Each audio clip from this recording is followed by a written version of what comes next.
Well, good evening. Just to wrap up for the work session of the council meeting for the City of Grand Rapids for January 23rd, 2017. The work session this afternoon was a two-part work session, and we started out over at the Public Works Department to take a look at some of our equipment, the condition that equipment is in, and the rationale behind going out in 2017 and purchasing and ordering some additional new equipment and getting rid of some of the equipment out there that is, in some cases on some of the trucks, that's pushing 20 years old and deteriorating out from the standpoint of how well the boxes and stuff are on that. So I thought that was a nice opportunity for the council to go out and see all the equipment out at that Public Works building. We came back and we did make one minor adjustment is all we did from the regular meeting up to the consent agenda. So with that, let's get into the regular meeting. We had an opportunity this afternoon or this evening to say goodbye to Susan Johnson, 37 years that she'd been employed by the City of Grand Rapids. We presented Susan with a plaque, and certainly all of the council's well wishes and thank yous for her 37 years of dedication to the City of Grand Rapids. If you don't think that's a long time, trust me, 37 years is a long time to work for any organization. I think it says something about the City of Grand Rapids that we have people that are willing to stay that long. So, Travis Cole was also in under public forum, talked a little bit about the need to get volunteer fire department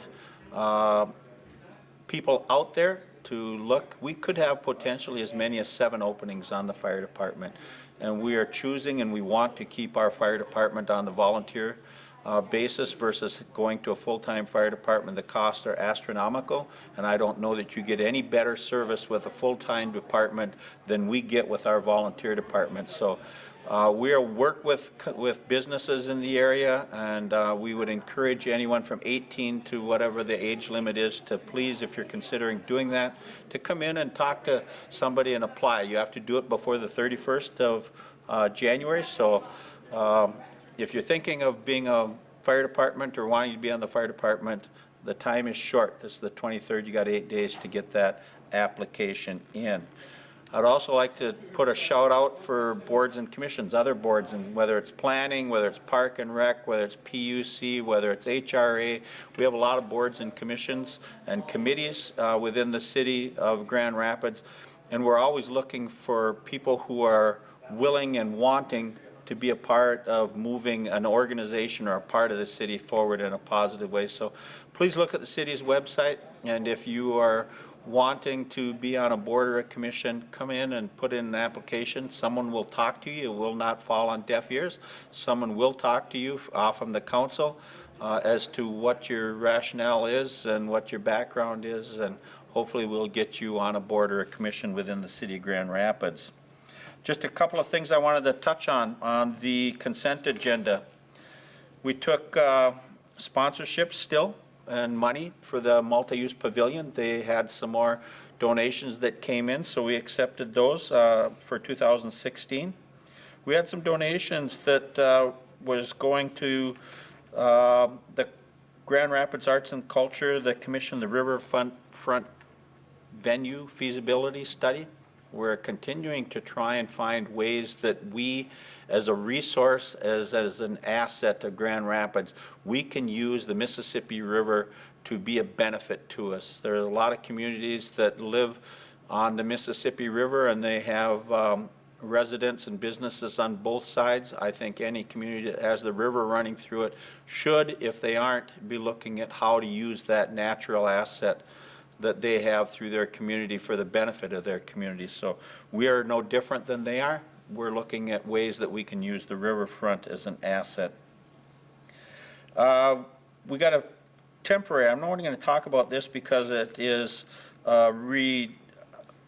it's a campaign that is a temporary liquor license that is through Grand Itasca Hospital and Clinic. They are starting and have started as of the first of the year a campaign to do a cancer care specialty services build out, and it's on existing property and existing part of the building, but so that people, cancer is such a devastating illness in the area, and it seems to be ever increasing.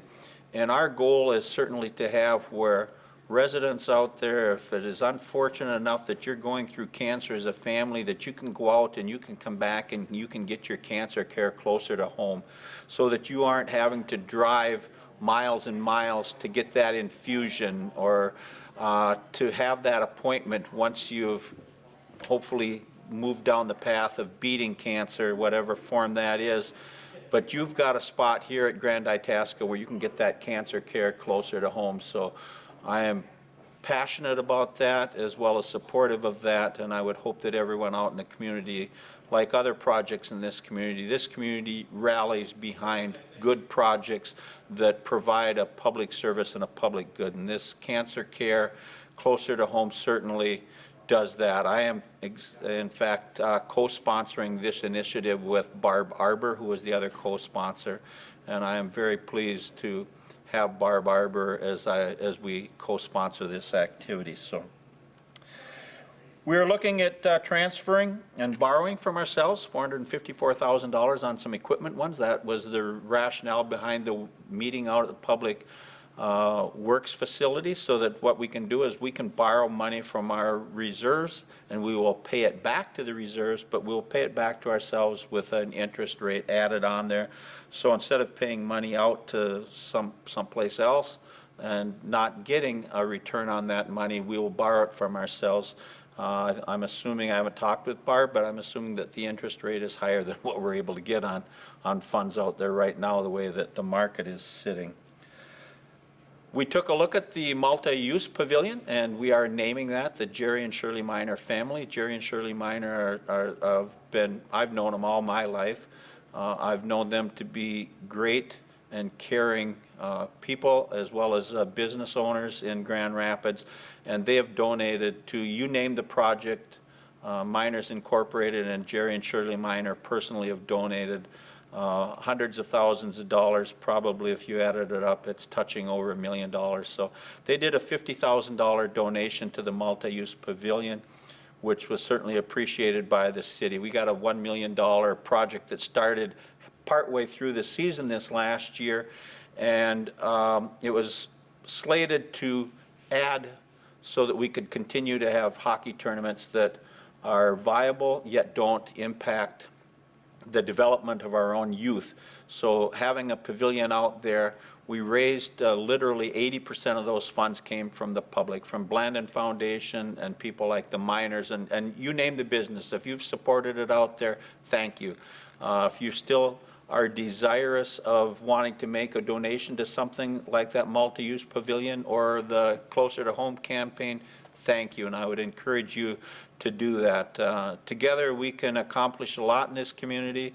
I think that this community is supportive of a lot, and we have noticed it over the years, whether it's the YMCA, the start, the addition, the build out, the additional build out to handle the number of people that go there, whether it's the library, whether it's the arena, whether it was the golf course, whether it is the cancer closer to home, whether it's the Keesler Wellness Center to combat and to start working against mental health issues in this community. This community backs good projects, and thank you to everyone that's out there and listening to this for your support on you name the project. Maybe you just donate to Food Shelf or to your local church, which is certainly encouraged.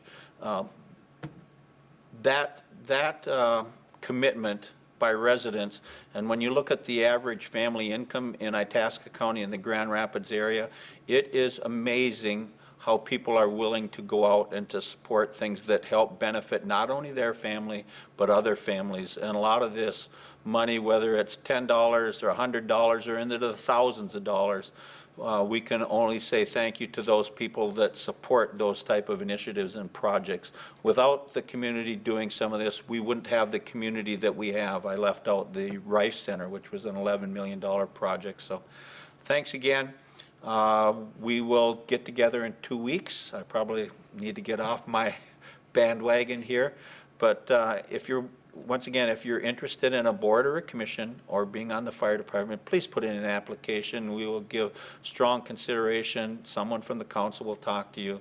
And with all the openings, there may be more in one area, but we'll juggle you around. We'll find a board or a commission that you'll be happy to serve on that helps move this community forward. And with that, good evening, drive safely, and we'll see you in 2 weeks.